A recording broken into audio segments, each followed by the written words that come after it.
غصے میں ہر بات منہ پر بول دینے والے سے زیادہ ڈر خاموش رہ کر بعد میں بولنے والے سے لگتا ہے، کیونکہ وہ تب بولتا ہے کہ جب اس کے صبر کی آخری حد بھی ختم ہو چکی ہوتی ہے۔ پھر وہ لحاظ کیے بغیر بولتا ہے، وہ تب بولتا ہے کہ جب وہ رشتہ بچانا ہی نہیں چاہتا، وہ تب بولتا ہے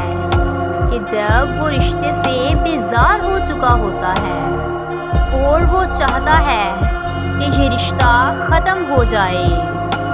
کہ وہ چاہتا ہے کہ یہ رشتہ ختم ہو جائے، اس کے کہنے کے بعد کوئی بات باقی نہ رہے۔ اسی لیے